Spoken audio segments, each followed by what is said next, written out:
ഇന്നത്തെ നമ്മുടെ client Vishnu ബ്രോയാണ്. Vishnu bro വരുന്നത് ഏനാത്ത് എന്ന സ്ഥലത്ത് നിന്നിട്ടാണ്.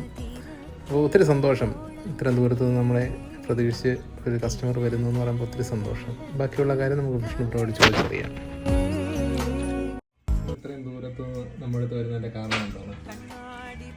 നമുക്കിവിടെ വരുമ്പോൾ നമുക്ക് ആ സാറ്റിസ്ഫാക്ഷൻ കിട്ടുന്നത് കൊണ്ട് മുടി ഓരോ തവണ വെട്ടാൻ വരുമ്പോൾ നമ്മൾ എങ്ങനെ വെട്ടണമെന്ന് വിചാരിച്ചിട്ടാണോ വരുന്നത് അതുപോലെ നമുക്ക് വെട്ടി കിട്ടുന്നത് കൊണ്ടാണ്. ഉറപ്പായിട്ടും സാറ്റിസ്ഫൈഡ് ആണല്ലോ, ആയതുകൊണ്ടാണല്ലോ ഓടി ഓടി വരുന്നത്. ഇത്രയും ദൂരത്ത് നിന്ന് വരുന്നതിൽ എനിക്ക് ഒരുപാട് സന്തോഷം. Thank you. വന്നപ്പോൾ നമ്മളോടൊന്നും പറയാതെ നമ്മൾ നമ്മുടെ ഒരു ഐഡിയക്ക് ചെയ്തതാണ് ഇത്രയും നാളും. അതിൽ എന്ത് പറയുന്നു? ഞാൻ സാറ്റിസ്ഫൈഡ് ആണ്. പിന്നെ ഇവിടെ വരുമ്പോൾ ഒരു ഐഡിയ ഇല്ലാതെ വന്ന ഒരാളാണ് ഞാൻ. പിന്നെ എൻ്റെ അപ്പിയറൻസിന് ചേർന്ന രീതിയിൽ മാറ്റം വന്നിട്ടുണ്ട്, നല്ല മാറ്റം വന്നിട്ടുണ്ട്. അതിൽ ഞാൻ ഹാപ്പിയാണ്.